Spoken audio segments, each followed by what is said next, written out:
nanotechnology that we've spent time with over there, they could use that. Maybe not in the artistic sense, but they've got stuff that they're doing all the time, and they don't have any place to do it. The problem with WebCT is, a lot of the universities are going to these things like WebCT and Blackboard, which are these all-encompassing systems that take into account professors putting grades in classes all the way to the student looking inside WebCT to see what their classes are, what their schedules are, what assignments have been made, etc. So you can imagine your whole school life inside this. And except for maybe Scott, I don't know a professor who actually uses WebCT. And it's funny because they tell us we need to use it for legal reasons, and then when we go to use it, the students don't like it. They don't want to use it in the first place, so they're asking us to do something else. And so there's probably maybe 10% of the students that I know, you may know more, who are actively involved in using it on a regular basis. That should tell you something. That should tell you that they're missing the mark and it's not really doing what it is. And every semester we have somebody, we had 2 or 3 this time in one class trying to come up with answers for WebCT. I got an email alert tonight that I got a grade on one of the classes now that we're out of session, and I couldn't access it because the system was down. So it's just kind of that. Well, WebCT is, the system doesn't go down, it shuts off at like 7 o'clock at night. Who ever heard of a computer that closes its door at 7 o'clock at night? That's just insane. And now the students get mad at me because I don't post my grades right away, and the reason for it is because I like to do my stuff at night. And so I go in at 8 or at 11 or 12 o'clock at night and I'm going to update the grades, and I can't do it because the stupid thing is off. That's wrong. It should be 24/7. I mean, give them a couple hours on a Friday night for maintenance. I'll give them that. Okay, so thanks, Philip. What you'll see next from Scott Trent, he teaches several different types of classes, is getting his doctorate. He's coming at it from the PhD point of view, and you'll have to correct me if I'm wrong on this, but he's looking at artists. By the way, he makes most or half of his living making metal sculptures. So he is an accomplished artist. He continues to work in the art field. He's noticed from a commerce and business point of view that artists have problems, running their businesses, but reaching out to individual buyers and buyers who are interested in finding art. And so now he's beginning to explore the possibility of creating a site that brings together the artists, the buyers, and commerce. Is that fair? Or? Well, yeah, I'm trying to do what Tommy and Philip are doing, and they've already done it. So actually, I don't have anything to say. So you are.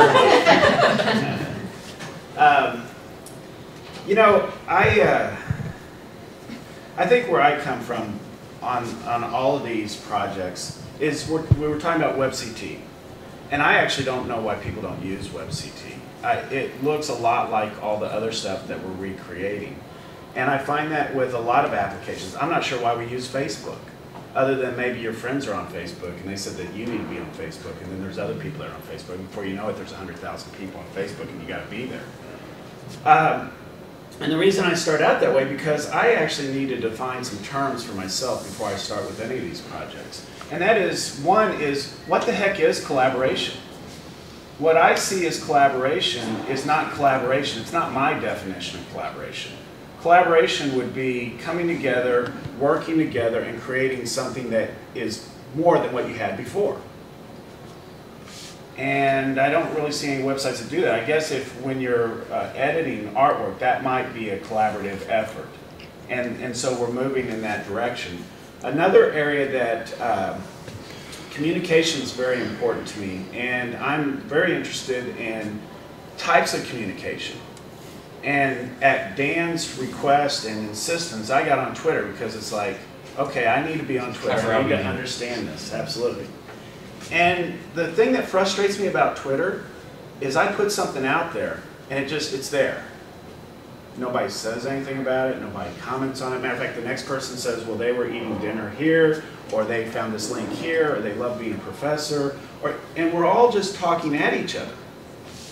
And that is a type of communication. It's very similar to what's happening to you right now. I'm talking at you. I'm throwing stuff at you.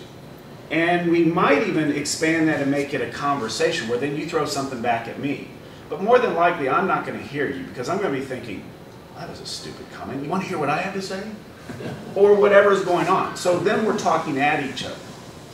So you've got conversations, you've got debates, you've got arguments, you've got monologues, you've got rants, you've got lectures, you've got diatribes, and maybe a lot of that's what's happening on the internet. But is what I'd like to create is dialogues.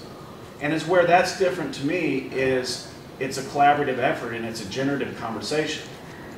So when we talk about these social network sites, we're not in the place that I would like to find and create. One of the things, so you go back and say, well, maybe what's happening with, why are people on Facebook? Facebook has a community where it's filling a need. And it's people that have like needs, and they're finding each other, and they're connecting. So right now, the social networks, to me, they're connecting.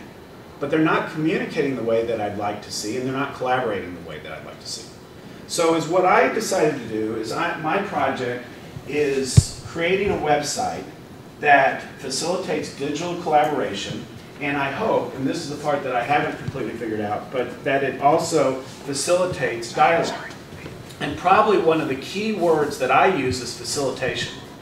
And the example that I use is, oh, Dan, I actually meant to ask you, I noticed that we're out of time right now. No. What time do you want me to stop? You're fine. I mean, 5 minutes? No, we sometimes go to 11, so don't worry about it. Yeah, Okay. Yeah, you're good. Okay, well, okay. But facilitation is, and I kind of come from a consulting background where facilitation is very important to me, and I understand the value of it. So I would throw out there that any meeting that anyone has would benefit from having it facilitated. Now the reason we don't have them facilitated is it costs money, it takes time. Who wants to get someone to come in? They might not even know what they're talking about, they might not be able to help you. There's a lot of reasons that you don't have meetings facilitated. But if you had that luxury to have someone sit in your meeting and keep you on track, keep you on topic, keep you focused, actually know what you're trying to accomplish and help you get there, maybe even add something, that's facilitation. So is what the internet, what this medium does for me, is it allows us to facilitate behind the scenes without the users knowing it. And that's where I'll come from, is how can I facilitate what's happening so that we can get to results that we want. And I think that we're all moving in that direction, that we're trying to get to that true collaboration. But I really believe that the focus, that's what we want to do, is create that type of collaboration, and then we can facilitate it. In my project, and it's called Artist Consortium, I'm not going to create a new technology. As a matter of fact, Philip and Tommy both are ahead of me because I don't have a working model that I can show you, but I do have someone working on it. And also I'm kind of in the middle where I'm selling it as much as I'm developing it, so it's happening at the same time. As a matter of fact, I do appreciate this because I need to hear what it sounds like out loud.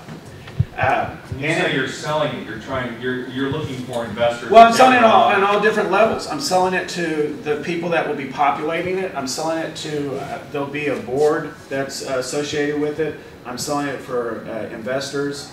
And I'm selling it just to people like this to just get a conversation started. But the reason that I wanted to put this up is for two reasons. One, so you can see the address, as Tommy didn't say out loud, but Artist Consortium is probably not the best URL. And because it's hard to remember and it's maybe even hard to spell. But I'm not worried about that because once people, if they're looking for it, they'll find it. So you can see it. And actually, I've noticed that the developer has already moved me to scott.artistconsortium.org. But the other thing is, I come from a design perspective. And for me, where a lot of the sites you navigate by drop-down menus and tabs and this, I really would like to explore what it looks like with a Google search as your navigation. So whatever you want, you just put it in there. I want Scott's Gallery. I want metal art, I want art buyers, whatever. You just go to there and you put it in and it takes you there. And I think you can get it where it'll start out clunky, but I think it'll get pretty accurate quickly. But instead of going through all the features, what I'd like to do is I'd like to just mention the things that I would like to address with this site. And then if you have any questions, then I can go into details, but I could talk forever, bore you to death.